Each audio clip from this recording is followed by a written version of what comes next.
Assalamualaikum warahmatullahi wabarakatuh.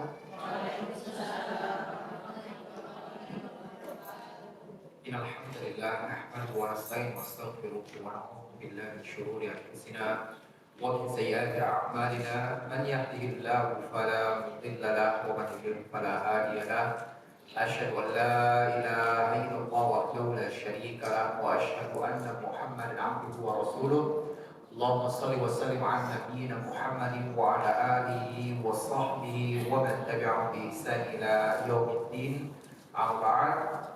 Ibu sekalian rahmat Allah Subhanahu wa taala, puji dan syukur kita kepada Allah Subhanahu wa taala yang telah memberikan limpahan rahmat-Nya, maghfirah-Nya, kenikmatan-kenikmatan-Nya kepada kita semua, baik nikmat keimanan, keislaman, kesehatan, kekuatan serta nikmat-nikmat yang lainnya. Sehingga alhamdulillah Allah Subhanahu wa taala permudah bagi kita semua untuk berkumpul di masjid ini dalam rangka mendekatkan diri kita kepada Allah Subhanahu wa taala dengan bermajelis ilmu. Dan alhamdulillah juga Allah Subhanahu wa taala berikan cuaca yang Masya Allah cerah ya. Setelah beberapa hari kemarin Masya Allah ya, sehingga langkahnya ke masjid lebih mudah Insya Allah ya. Jadi tidak ada gangguan malas kan gitu. Kemudian salawat semoga Allah senantiasa mencurahkan kepada Nabi Mustafa Nabi Muhammad Sallallahu Alaihi Wasallam yang telah mengajarkan kepada kita Islam yang sempurna, membimbing kita menuju keridhaan Allah Subhanahu wa taala, di mana Allah Subhanahu wa taala telah berfirman, laqad kana lakum fi Rasulillahi uswatun hasanah. Telah ada pada diri Rasulullah Sallallahu Alaihi Wasallam suri tauladan yang paling terbaik bagi kalian semua. Liman kana yarjullaha wal yawmal akhir, bagi orang-orang yang mengharapkan rahmat Allah dan perjumpaan dengan hari akhir. Wa dzakarallaha katsiran, sementara dia dalam keadaan berzikir mengingat Allah Subhanahu wa taala. Baik, Ibu sekalian rahmat Allah Subhanahu wa taala, kita lanjutkan kembali pembahasan kita pada Kitabul Jami', dan sekarang kita masuk hadis yang ke-44. Ya, 44 ya. Kemarin 44 yang belum membahas. Ya, semoga nanti insyaallah 3 hadis kebahasan kita insyaallah, semoga. Kalau enggak berarti 2 lagi insyaallah. Ya, hadis yang ke-44 langsung an Abdullah bin Umar radhiyallahu anhuma, dari Abdullah bin Umar radhiyallahu anhuma, ali Nabi sallallahu alaihi wasallam qala, dari Nabi sallallahu alaihi wasallam bersabda, al-zulmu dhulumatun yaumal qiyamah. Ya, kezaliman adalah kegelapan pada hari kiamat. Ya, insyaallah. Nah, Ibu sekalian rahmat Allah Subhanahu wa taala, pada hadis ini ya memberikan beberapa faedah kepada kita semua. Tentunya yang pertama adalah larangan melakukan kezaliman. Ya, larangan melakukan kezaliman, baik dengan lisan, baik dengan perbuatan, ataupun dengan rencana-rencana buruk yang lainnya, semuanya itu dilarang di dalam agama Islam. Kan gitu.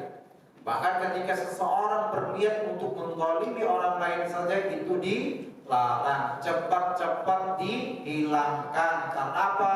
Syaitan akan terus memotivasi orang tersebut untuk merealisasikan dalam kehidupannya. Ya, maka tadi sekali lagi kita katakan ya, kezaliman dengan segala bentuknya, dengan segala macamnya, ini dilarang di dalam agama Islam, sebagaimana disebutkan dalam hadis qudsi. Ya, dalam hadis qudsi Rasulullah sallallahu alaihi wasallam bersabda, Allah Subhanahu wa taala berfirman, apa kata Allah? Ya ibadi inni haramtu dzulma ala nafsi. Ya, wahai hamba-hambaku, sesungguhnya aku mengharamkan kezaliman untuk diriku, atas diriku. Wa ja'altahu bainakum muharraman, dan aku pun juga mengharamkan kezaliman itu di antara kalian. Fala tadzalamu, maka janganlah kalian saling menzalimi. Ya, Bu. Nah, ini yang Allah Subhanahu wa taala kabarkan, ya, perintahkan kepada kita semua. Ya, sekali lagi tadi ini menunjukkan haramnya, larangannya untuk melakukan kezaliman dengan segala bentuknya dan segala macamnya. Lalu kemudian, ini agak kecepatan nggak Bu? Enggak ya? Cepatan nggak? Hah? Nah, Masya Allah. Kalau enggak, oke, lanjut lagi kita. Ya. Lalu kemudian macam-macam kezaliman. Ya, macam-macam kezaliman. Kezaliman yang pertama adalah apa? Zalim kepada Allah Subhanahu wa taala.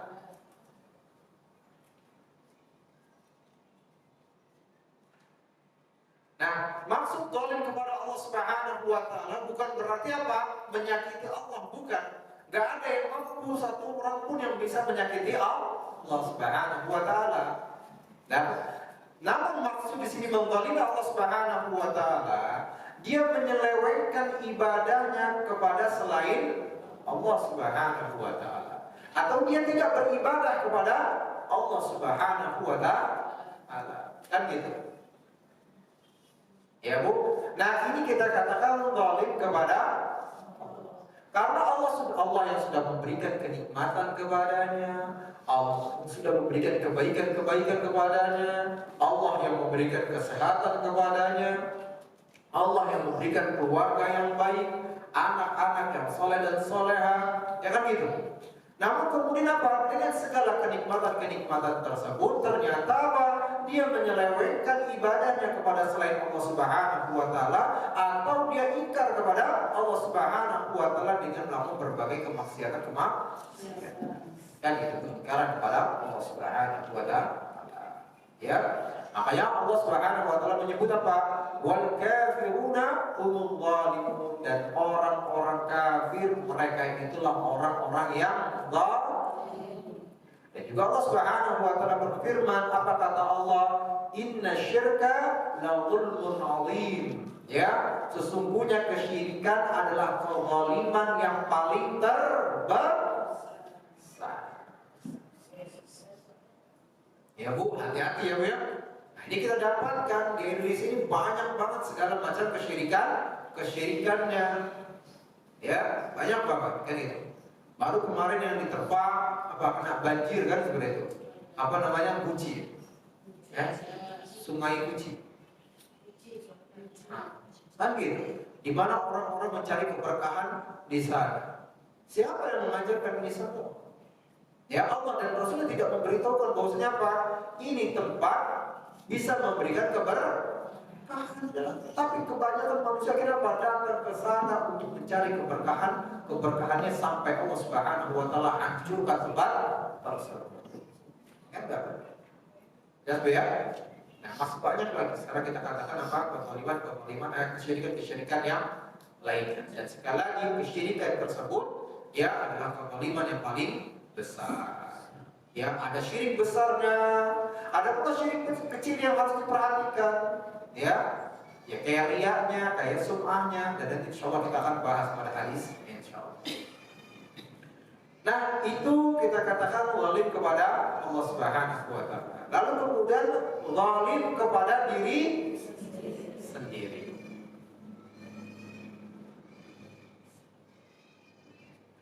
Nah, zalim kepada diri sendiri ini ya seperti seseorang yang meninggalkan apa yang diperintahkan oleh Allah, sholat, kan gitu ya, puasa Ramadan, zakatnya, ya, atau dia melaksanakan segala sesuatu yang sesuai dengan hawa nafsunya, kan gitu. Yang dia minum khamr lah, yang candu narkoba lah, kan gitu. Ya Bu, apa lagi?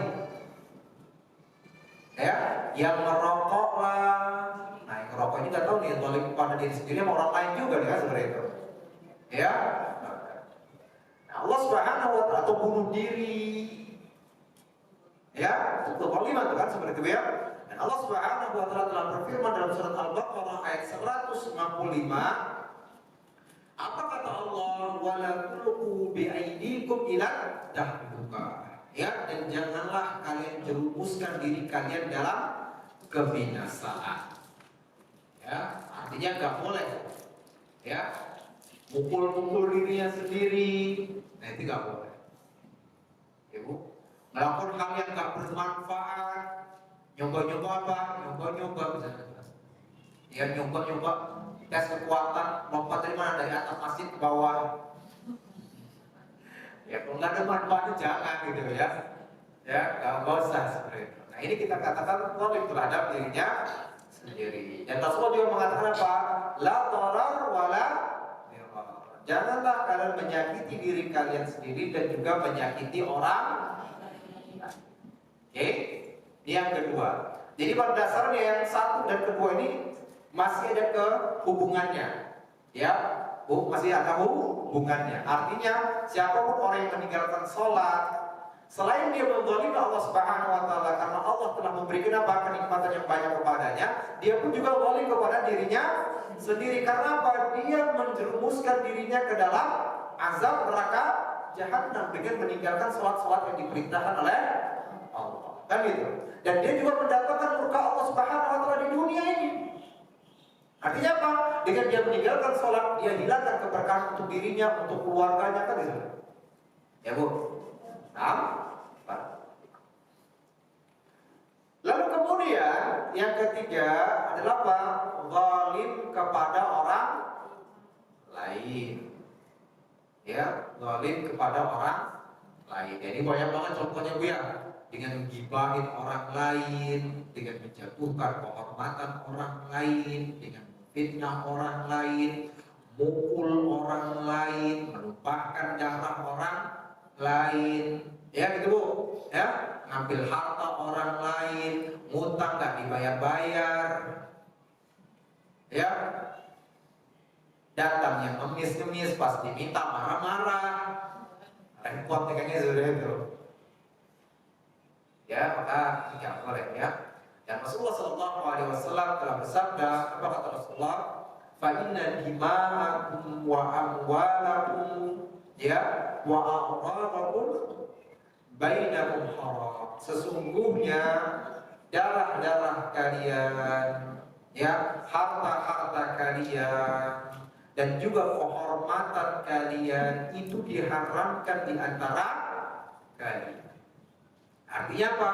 Jangan saling menzalimi dalam hal-hal tersebut.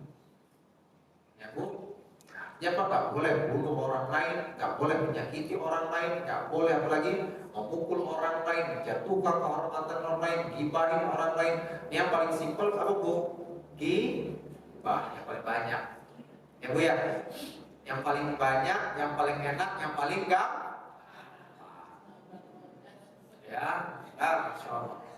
Ya, maka saya udah berkali-kali nih udah berbusa-busa nyampaikan ya.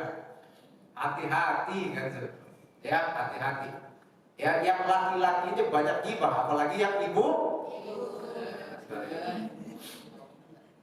Masya Allah. Saya sering kasih tahu, Masya Allah, itu kalau ibu-ibu segibah, itu tulisnya sampai banyak menyok gitu. Saya katakan, Masya Allah, jangan gibah Bu, jangan. Ya, jangan gibah. Takutnya apa? Stroke. Ya, takutnya pas lagi gibahin orang lain, stroke. Kenapa? Darah tinggi. Namanya orang gibah, lagi mantep-mantepnya gibah, tiba-tiba apa? Melengkot di bibir, jangan seperti itu. Nggak balik lagi. Ya, maka Masya Allah. Ya, tenang-tenang. Orang yang jauh dari gibah, hatinya harus tenang, kan gitu ya. Karena apa? Nggak terlalu mikirin kehidupan orang lain. Nah, salah satu akhlak mulia Bu adalah taghaful. Bu, ya, salah satu akhlak mulia adalah taghaful. Apa itu taghaful? Pura-pura tidak mengetahui kesalahan orang lain. Ya, ya, pura-pura artinya ada aib orang lain itu pura-pura nggak tahu gitu. Jelas ya? Jelas? Tapi bukan pula kalau ada perzinahan, oh nggak apa-apa, bukan. Ya, artinya kalau ada aib di misalnya rumah tangga yang mereka Masya Allah lagi cekcok dan sebagainya, pura-pura tidak tahu. Ya, gitu. Ada tiba-tiba di majelis ilmu uang angin, jangan dicari-cari mana orangnya gitu, saudara itu. Pura-pura suaranya gede, gitu, pura-pura juga tahu. Pura-pura itu suara atap, gitu. Langsung ya, seperti itu. Ini enggak, waduh, semua mata arzut. Nah, ini kayak bener nih. Ya, ataupun misalnya apa HP, witring, udah biarkan. Kadang-kadang gitu kan bunyi suara trit, semua ngeliat. Ya apa? Ya, bunyi suara ringtone-nya aja ketika keras-keras di majelis ilmu itu udah bikin dia takut sebenarnya. Kecuali sengaja kan dia. Jadi panggang, nah itu baru kemudian silakan lah kan itu. Dan lihat, nah itu namanya tabok. Nah begitu pun juga pada hal-hal yang lain. Jadi kalau misalnya memang masya Allah itu ada aib dalam keluarga, tuh seperti itu ya, nggak perlu disebar-sebarkan. Nah, yang terjadi apa Bu? Ini sengaja, ya, sengaja karena rumahnya mungkin impit-impitan yang kedempetan atau dinding, sengaja tuh pakai didengar-dengar kan gitu sebenarnya. Atau bahkan apa? Sengaja dia pura-pura lihat kacanya, lihat dia dengerin suara nggak benar. Ya Bu ya, enggak benar. Nah, sekali lagi kita katakan salah satu akhlak mulia adalah taqwa, ya, pura-pura tidak mengetahui aib orang lain. Tapi ingat, jangan sampai salah paham. Sehingga kenapa? Ada orang melakukan perzinahan dan biasa melakukan zina, ada apa-apa. Jangan salah, itu. Ada orang yang apa kemudian apa? Di rumahnya apa? Minum-minum khamr bareng-bareng, rame-rame buat pesta khamr dan sebagainya. Lalu kenapa? Pura-pura. Ini salah ini. Ya Bu, ini salah ini kadang-kadang orang kebalik-balik nih. Yang begini-begini yang harusnya dituntaskan, yang harusnya ada amar ma'ruf nahi munkar, dia pura-pura nggak tahu, kan gitu. Tapi tiba-tiba kalau ada aib orang lain, aib rumah tangga, dibuka semuanya. Ini salah. Ya, salah konsep. Jelas Bu ya? Nah, jadi sebaliknya, kalau tadi ada yang mungkin khamr, buat pesta-pesta khamr, buat pesta-pesta perzinahan dan sebagainya, maka itu harus ada amar ma'ruf nahi munkar. Ya. Lalu kemudian, ya, bahaya menzalimi orang lain, ya, bahaya menzalimi orang lain. Yang pertama apa? Ya, tidak masuk surga secara langsung. Artinya dia terancam terlebih dahulu masuk ke dalam neraka. Ya, di mana Rasulullah SAW bersabda, apa kata beliau? La yadkhulul jannata 'abdun la ya'manu jaruhu bawa'iqahu. Tidak masuk ke dalam surga seorang hamba yang apabila tetangganya gak merasa aman karena keburukan. Gak tenang tetangganya. Karena apa? Takut. Ya, kalau bisa bangun seperti ini, tangganya lisannya pedes, ya, lisannya mengerikan, lisannya berbisa, aduh, keringin, racun itu semua, ingat gitu ya, seperti itu, ya, habis itu tindakan juga begitu mengerikan, ini bahaya nih, ya. Bahaya bukan orang, bahaya itu orang yang tadi zalim tadi itu gitu. Karena Rasul mengatakan la yadkhulul jannata 'abdun la ya'manu jaruhu bawa'iqahu. Ya, seorang hamba tidak masuk dalam surga yang apabila tetangganya enggak aman dari keburukan-keburukan lisannya maupun perbuatan. Saya sering gambarkan Bu ya, ada tetangganya hari ini bawa Avanza, katanya masih sama, tidak pasti. Tapi hati udah mulai gedek aja itu. Ya, besoknya bawa apa lagi Bu? Bawa Fortuner, wah, menjerit-jerit itu hatinya, meronta-ronta lah tuh seperti itu. Dimarah-marahin semua tuh, dimarahin suaminya, dimarahin anak-anaknya. Tambah lagi bawa apa? Mobil Lamborghini, oh meninggal orang. Bisa. Ya kan gitu. Kita benar nih, Bu, kita cross check diri kita. Kalau ada tetangga kita yang ternyata dia mendapatkan kebaikan, mendapatkan nikmat dari Allah, tapi kemudian apa? Hati kita nggak senang, berarti buruk diri kita. Ya Bu, kalau hati kita gak senang bahkan sampai ngomong, kalau bisa hilang itu semua kan gitu ya. Ya, kalau bisa kebakar itu semua, nah itu berarti itu parah banget tuh. Itu hasadnya tingkat tinggi tuh. Itu bahasanya ibu ya. Sudah itu ya. Hati-hati Bu, cross check Bu seperti itu. Tapi kalau misalnya ada yang tetangga, Masya Allah, umroh, senang banget ya, Masya Allah. Habis itu apa? Habis itu pas ketika dia melihat tetangganya umroh senang, habis itu kemudian dia pun juga mohon kepada Allah, gitu kan? Zalika fadlullah yu'tihi man yasha, itu adalah karunia Allah yang Allah berikan kepada siapapun yang Allah kehendaki, dan yang Allah tambahkanlah diriku melebihi dirinya. Wah, itu bagus. Ya itu namanya ghibtah. Ya, jadi bedakan antara hasad dengan ghibtah. Jadi kalau hasad tadi itu dia berharap apa? Hilang tuh kenikmatan tersebut. Dia nggak senang adanya kenikmatan itu ada pada orang lain. Tapi kalau ghibtah, dia pengen kenikmatan yang serupa. Tapi dia apa? Tetap senang ada kenikmatan tersebut pada orang lain, dan dia berharap kepada Allah agar dia diberikan kenikmatan yang lebih dibandingkan kenikmatan tersebut. Wah, ini bukan seperti ya. Jadi coba benar-benarin hatilah. Kalau misalnya ada tetangga, umroh, iya, pura-pura iya, ibu senang ya, tapi dalam hatinya gedek, nah itu. Hati-hati itu hati-hati yang nggak selamat tuh.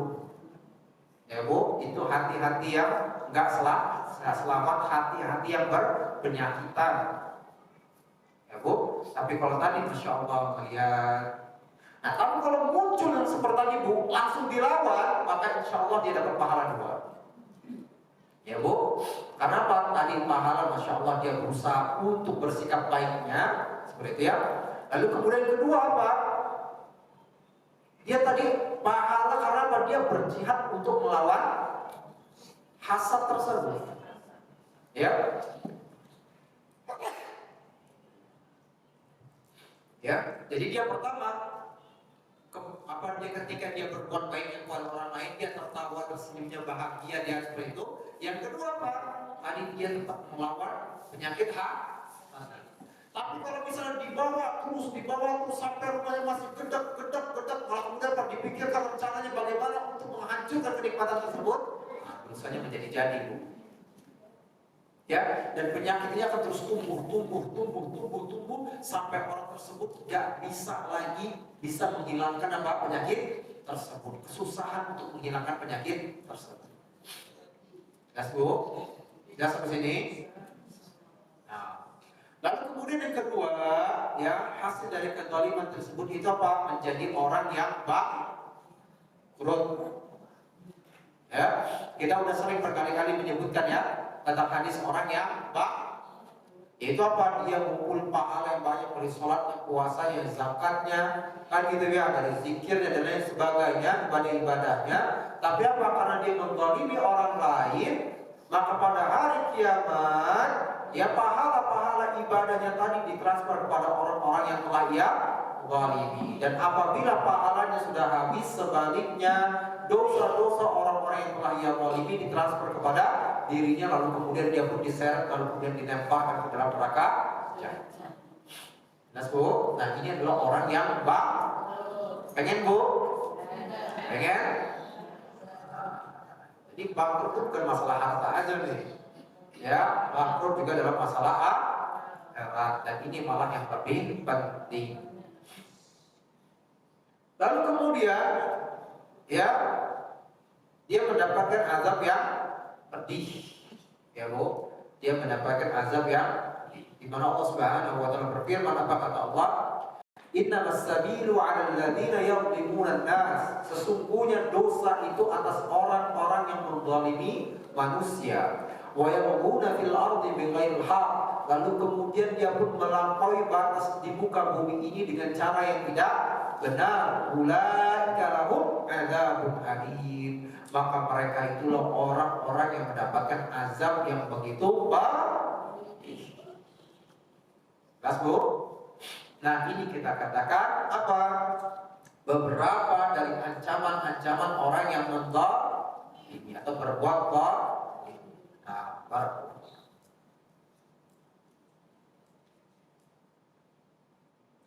lalu kemudian masuk kepada hadis yang keduanya, hadis yang ke-45 ya.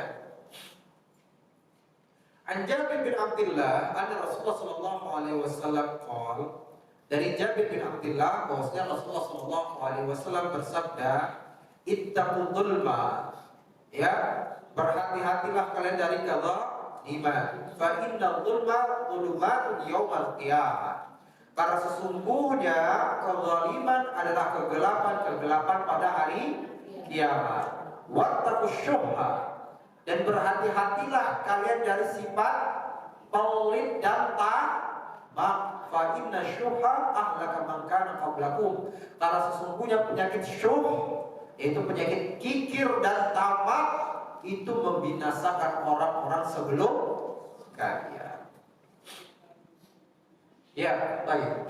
Nah, hadis ini ya memberikan faedah kepada kita semua. Tentu yang pertama apa? Larangan untuk melakukan kezaliman yang tadi sudah kita bahas, dan juga melakukan perbuatan syuh. Apa tadi syuh? Sifat yang kikir lagi tamak. Ya, syuh.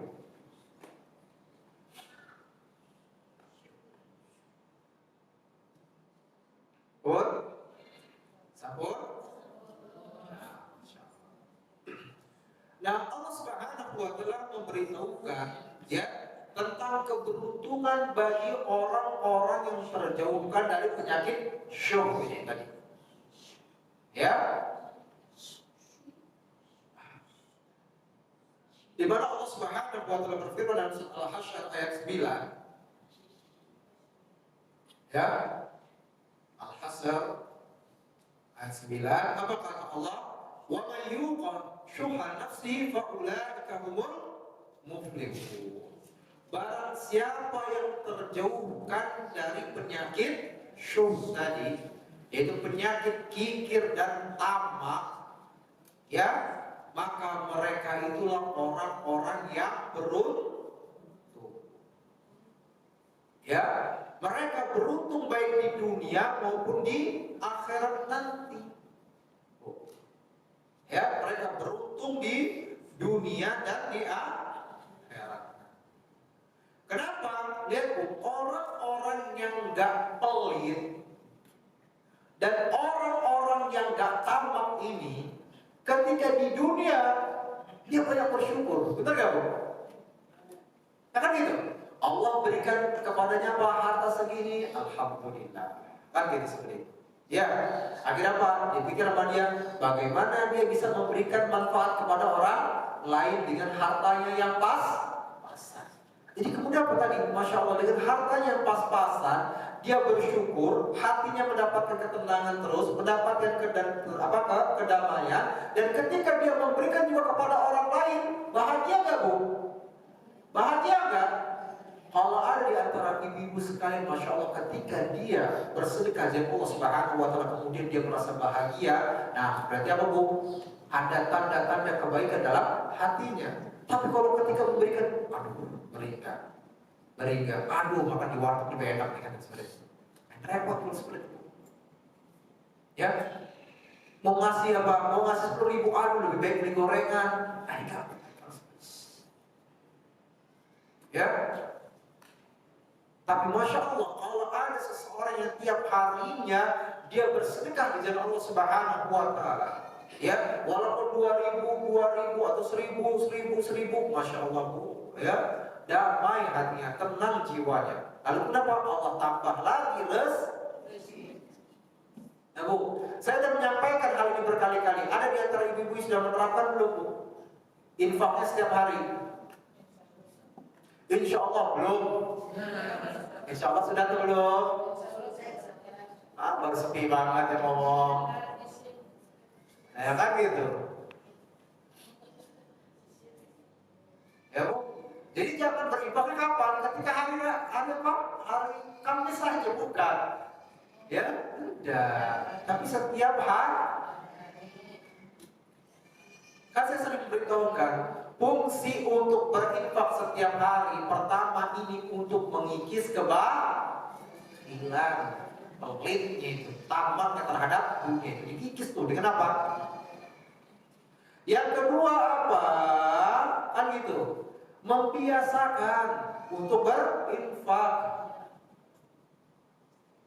Ya.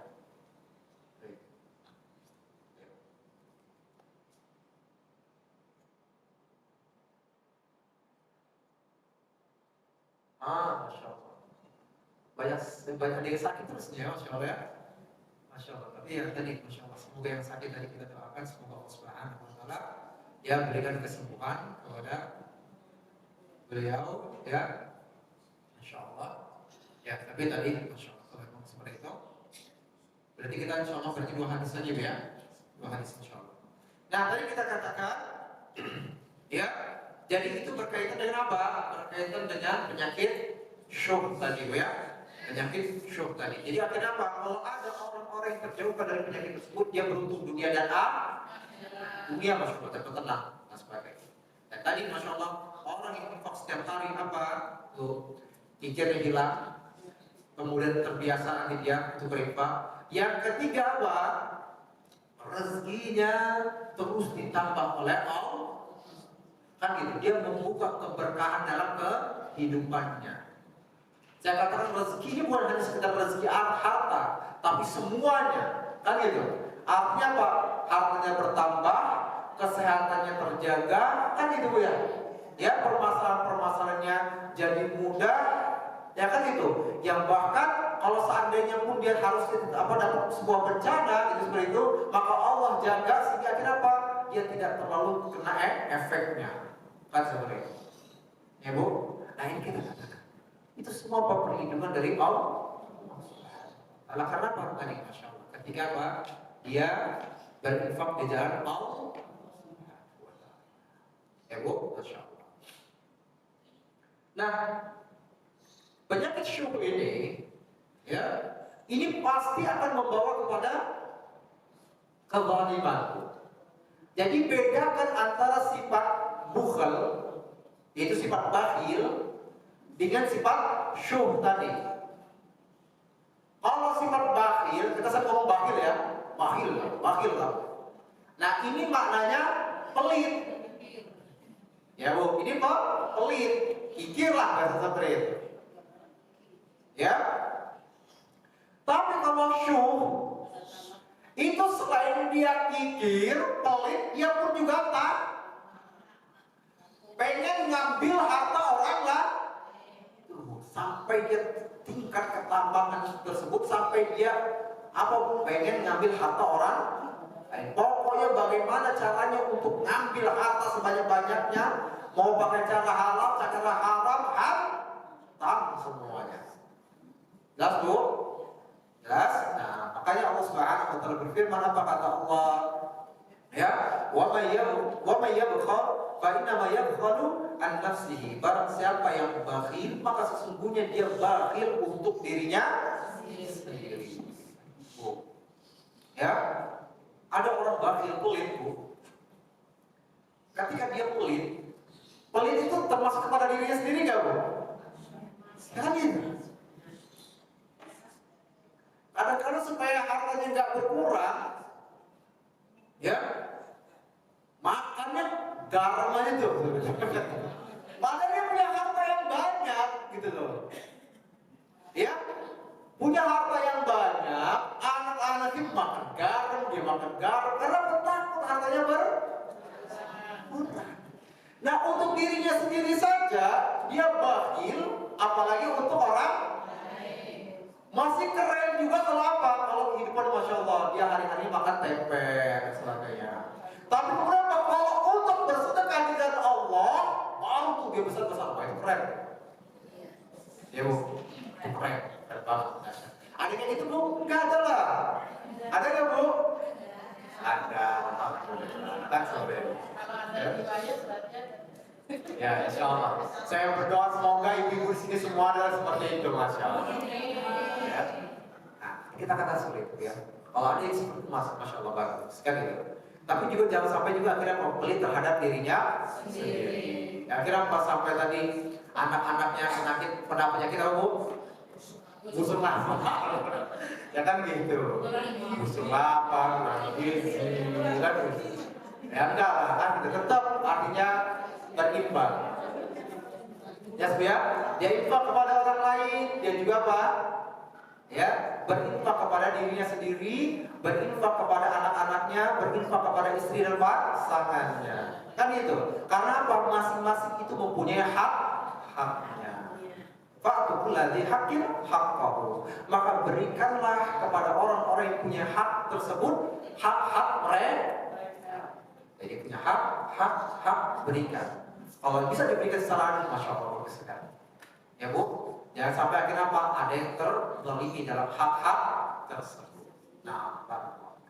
Nah, orang yang bakhil, masya Allah, ya, orang yang bakhil atau orang yang syuh tadi lagi, tambah lebih parah lagi.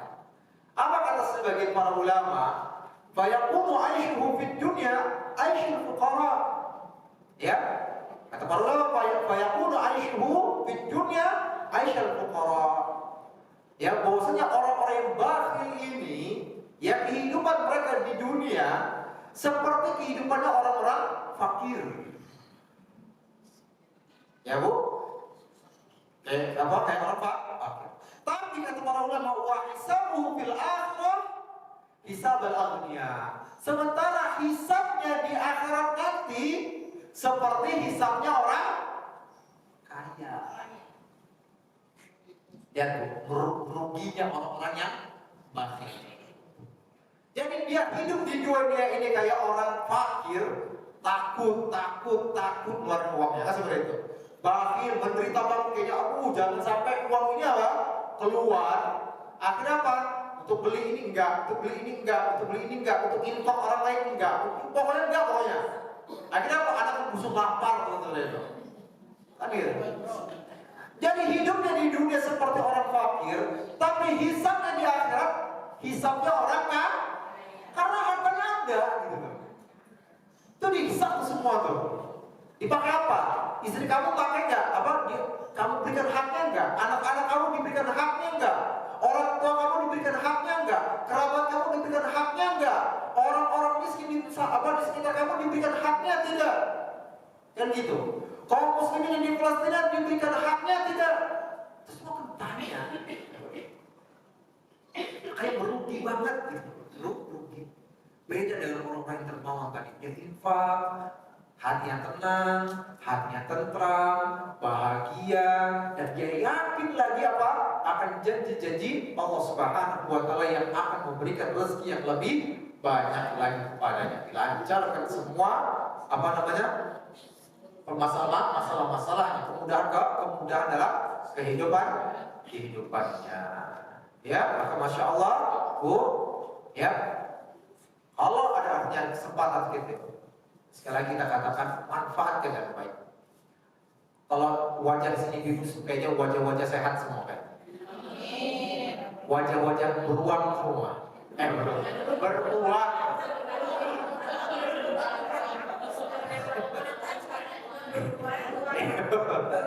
Ya, wajah beruang semua.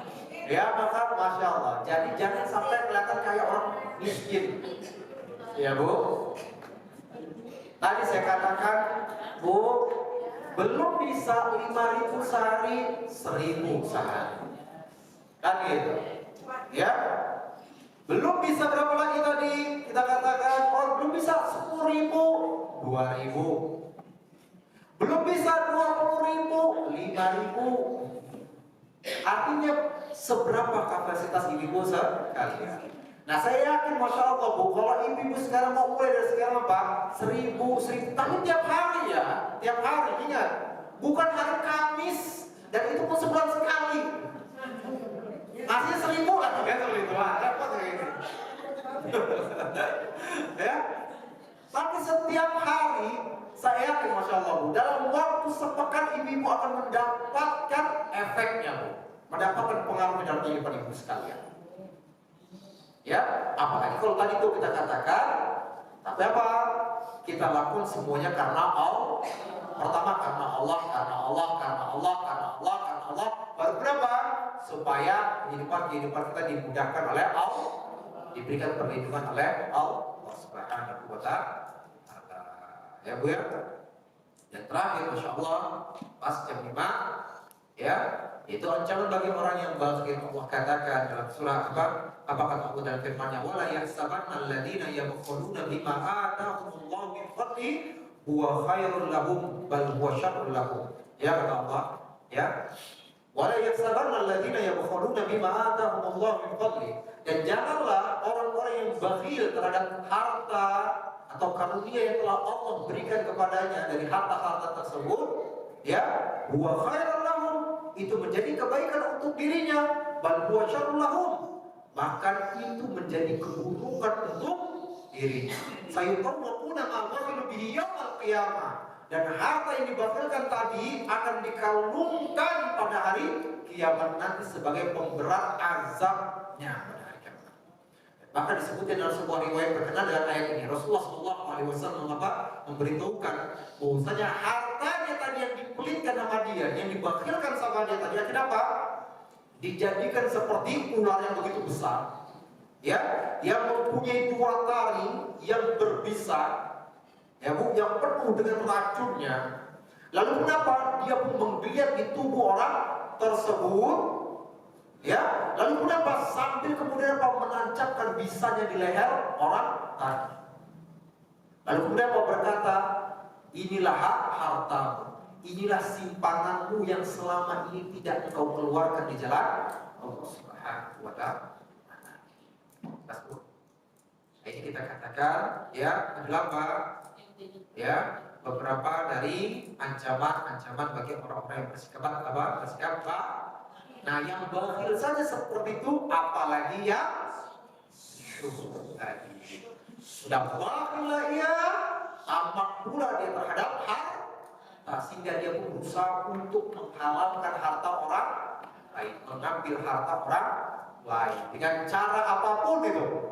Ya Bu, berhutang gak dibayar-bayar, ya, atau korupsi lah, atau nilep lah, maling dan lain sebagainya. Na'udzubillah min, semoga kita dijaga dari perbuatan-perbuatan buruk tersebut. Ya, insyaallah ini sudah sampai jam 5.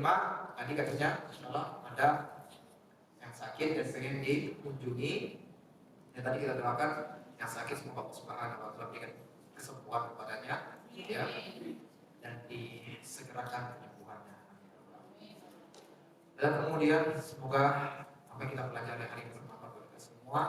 Kemudian dicatat oleh Allah Subhanahu wa Ta'ala sebagai pahala yang besar di sisinya, dan semoga Allah Subhanahu wa Ta'ala jadikan kita semua pribadi yang beriman dan bertakwa, dan Allah Subhanahu wa Ta'ala masukkan kita semua dalam surga Firdaus A'la. Amin ya rabbal alamin.